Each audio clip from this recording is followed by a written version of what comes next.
Hi friends, Karthik Revathi கதையில் இப்போ ரொம்பவே சூப்பரான இன்ட்ரெஸ்டிங்கான ஒரு ப்ரொமோ தாங்க வந்திருக்கு. அதை பற்றின ரிவ்யூ தான் இந்த வீடியோவில் நம்ம இப்போ பார்க்க போகிறோம்.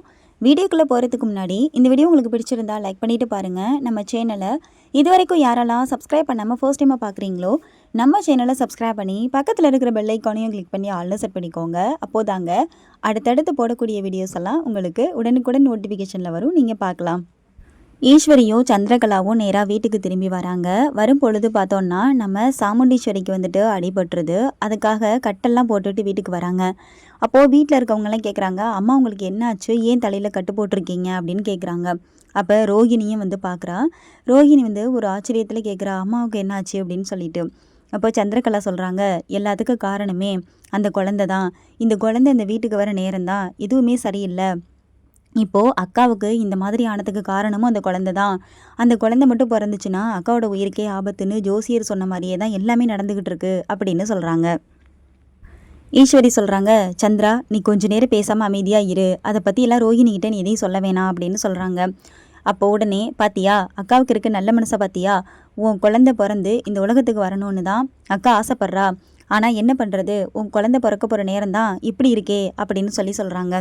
உடனே ரோஹிணி என்ன செய்கிறாங்கன்னா அந்த இடத்துலேருந்து அழுதுகிட்டே ரூம்குள்ளே போகிறாங்க. ரூம்குள்ளே போயிட்டு உட்காந்து அழுது யோசிச்சுட்டு இருக்காங்க. அப்போ வீட்டில் இருக்க மற்றவர்கள்லாம் பேசுகிறாங்க. ஏன் சித்தி நீங்கள் எப்படி யோசிக்கிறீங்க, அந்த குழந்தை பிறக்கிறதுனால தான் அம்மாவோட உயிருக்கு ஆபத்துன்னு நீங்கள் எப்படி சொல்கிறீங்க? ஏதாவது வகையில் சின்னதாக ஒரு ஆக்சிடெண்ட் ஆயிடுச்சு, அது எதர்ச்சியாக நடந்த ஒரு விஷயம். இதுக்கு போயிட்டு அக்காவுடைய குழந்தைக்கு தான் காரணம் அப்படிங்கிற மாதிரிலாம் நீங்கள் பேசாதீங்க அப்படின்னு சொல்கிறாங்க நம்ம ரேவதி. அப்போ உடனே சந்திரா சொல்கிறாங்க, நீ கொஞ்சம் அமைதியாக இரு ரேவதி, உனக்கு ஒன்றும் தெரியாது. இங்கே நடக்கிற விஷயங்களெல்லாம் பார்த்துட்டும் கூட நீ இப்படி பேசிகிட்டு இருக்க. அப்போ உங்களுக்கு எல்லாருக்குமே அந்த பிறக்காத ஒரு குழந்தைய பற்றி தான் அக்கறை இருக்குது. ஆனால் இப்போது என் அக்காவை பற்றி யாருமே நீங்கள் கவலைப்படலை.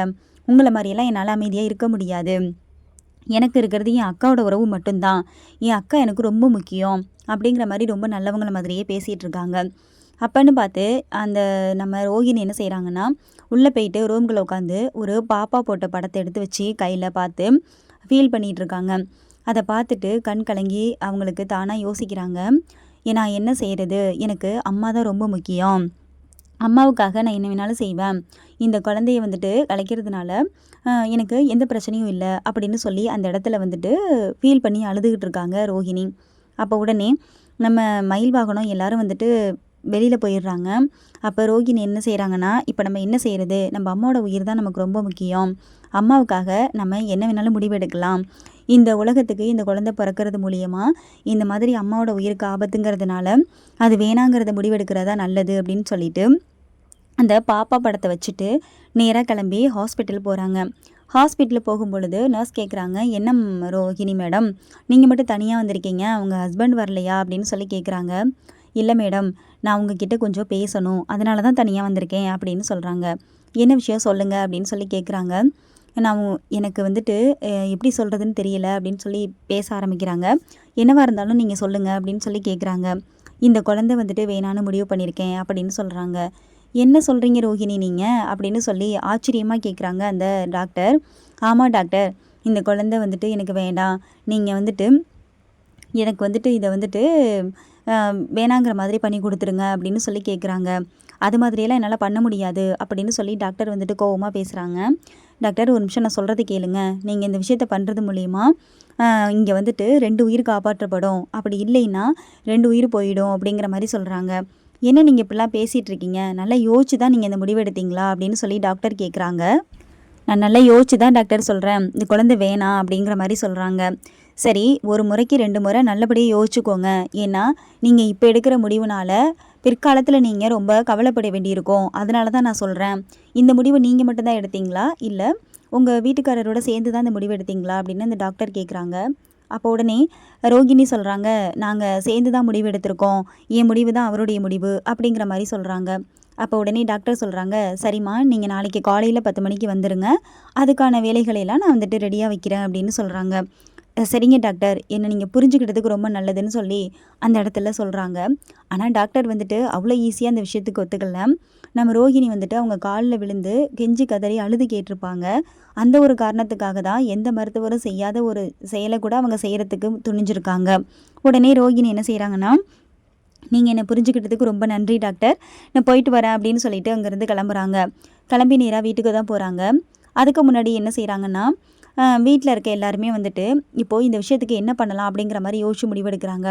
அப்பன்னு பார்த்து ரேவதி சொல்கிறாங்க கார்த்திகிட்ட, இந்த மாதிரியெல்லாம் வீட்டில் நடக்குது பிரச்சனை, சித்தி வந்துட்டு இந்த மாதிரியெல்லாம் பண்ணிகிட்ருக்காங்க, எனக்கு இதில் கொஞ்சம் சந்தேகமாக இருக்குது, நம்ம இதுக்கு ஏதாச்சும் உடனே ஒரு முடிவெடுத்தாகணும், அக்கா வந்துட்டு ரொம்ப பாவம் அப்படின்னு சொல்லி பேசுகிறாங்க. அப்போ உடனே நம்ம கார்த்தி என்ன செய்கிறாங்கன்னா, ஒரு அம்மாவை ரெடி பண்ணுறாங்க. ரெடி பண்ணி இந்த ஜோசியர் சொன்னது உண்மையா பொய்யாங்கிறத தெரிஞ்சுக்கிறதுக்காக நம்ம ரோஹிணியுடைய அந்த ஜாதக கணிப்பை எடுத்துக்கிட்டு நேராக அந்த அம்மா கிட்ட கொண்டு போய் கொடுக்குறாங்க. அந்த அம்மா கிட்ட கொடுத்து, இங்கே இருக்க ஜோசியர்கிட்ட போயிட்டு உங்கள் பொண்ணு வந்துட்டு இந்த மாதிரி இருக்கா, இந்த குழந்தை வெளியில் வர்றது மூலியமா இந்த குழந்தையோட அம்மாவுக்கு நல்லதா என்னங்க கெட்டதாங்கிறத மட்டும் கேட்டு சொல்லுங்கன்னு சொல்லி ஒரு ஆளை ரெடி பண்ணுறாங்க. சரின்னு சொல்லிட்டு நம்ம கார்த்தி வந்துட்டு என்ன செய்கிறாங்கன்னா, ரேவதி மூலியமாக இந்த விஷயத்த நம்ம சாமுண்டீஸ்வரி, ரேவதி, சந்திரகலா, அப்புறம் மற்ற எல்லாருமே இருக்கும் பொழுது எல்லாரையும் கூட்டிகிட்டு போய் நேரில் காமிக்கணுங்கிற மாதிரி அந்த இடத்துக்கு கூட்டிகிட்டு போகிறாங்க. கூட்டிகிட்டு போன உடனே நம்ம சந்திரகலா வந்துட்டு அந்த இடத்துல அதிர்ச்சியில் நிற்கிறாங்க. இவன் ஏதோ ஒரு பிளான் பண்ணியிருக்கான், என்ன பண்ணியிருக்கான்னு தெரியலையே அப்படின்னு சொல்லி யோசிக்கிறாங்க. அப்போன்னு பார்த்து நம்ம கார்த்தி என்ன செய்கிறாங்கன்னா, எல்லாரும் ஒரு நிமிஷம் இங்கேயே இருங்க, என்ன நடக்குதுன்னு மட்டும் பாருங்கன்னு சொல்கிறாங்க. மயில் வாகனம் எல்லாருமே இருக்காங்க, ஆனால் ரோஹிணி மட்டும் அங்கே இல்லை. அப்போன்னு பார்த்து சாமுண்டீஸ்வரி எல்லாத்தையும் பார்த்துட்ருக்காங்க. அப்போ உடனே இந்த அம்மா உள்ளே போயிட்டு, வணக்கம் ஜோசியரை, இந்த ஜாதகத்துக்கு ஜோசியை பார்க்கணும், என் பொண்ணு வந்துட்டு இந்த ஜாதகக்கார பொண்ணு வந்துட்டு கர்ப்பமாக இருக்கா, அந்த குழந்தை பிறக்கிறது மூலியமாக யாருக்கெல்லாம் என்ன நடக்குங்கிறத கொஞ்சம் கணிக்க முடியுமான்னு கேட்குறாங்க. அப்போ உடனே அந்த ஜோசியர் சொல்கிறாங்க, இந்த பொண்ணுக்கு உண்டாகியிருக்க அந்த குழந்தை இந்த பூமிக்கு வர்றது மூலியமா எல்லாருமே ரொம்ப ஓஹோன்னு வாழ்வாங்க, ரொம்ப செல்வ செழிப்போட சகல பாக்கியமும் கூடிய ரொம்ப அருமையாக வாழ்வாங்க, யாருக்கும் எந்த ஆபத்தும் இல்லை, அந்த குழந்தையோட பாட்டியம்மாவுக்கும் எந்த பிரச்சனையும் இருக்காது, நல்லபடியாக வாழ்வாங்க அப்படிங்கிற விஷயத்த இந்த இடத்துல சொல்கிறாங்க. இதை வந்துட்டு சாமுண்டீஸ்வரி குடும்பத்தில் இருக்க எல்லாருமே கேட்குறாங்க. சாமுண்டீஸ்வரி இந்த விஷயத்தை கேட்டுட்டு பயங்கரமாக ஒரு இன்ப அதிர்ச்சி ஆகுறாங்க. அதே சமயத்தில் சந்திரகலா வந்துட்டு சொன்ன விஷயங்கள் எல்லாமே வீண் போச்சு. அந்த இடத்துல செம்மையாக வந்து பயந்துக்கிட்டே நிற்கிறாங்க, மாட்டிக்க போகிறோம்னு நினச்சி. இந்த பக்கம் என்ன பண்ணுறாங்கன்னா, ரோஹிணி யார்கிட்டையுமே சொல்லாமல் நேராக ஹாஸ்பிட்டலுக்கு கிளம்பி போகிறாங்க. ஹாஸ்பிட்டலில் டாக்டரை கேட்குறாங்க, ஆமாம் ரோஹிணி, நீங்கள் நல்லா யோசிச்சு முடிவெடுத்துட்டீங்களா அப்படின்னு சொல்லி கேட்குறாங்க. டாக்டர், நான் நல்லா யோசிச்சு தான் முடிவெடுத்திருக்கேன், நீங்கள் அதை வந்துட்டு கண்டிப்பாக செய்யலாம் அப்படின்னு சொல்கிறாங்க. அப்போ உடனே அந்த டாக்டர் என்ன செய்கிறாங்கன்னா, சரிம்மா நீங்கள் வாங்க அப்படின்னு சொல்லிட்டு ஒரு ரூமில் கூட்டிகிட்டு போயிட்டு ரோஹிணியை வந்துட்டு அங்கே அந்த மருத்துவமெல்லாம் பார்க்குறதுக்கான ஏற்பாடுகள் எல்லாத்தையுமே செய்கிறாங்க.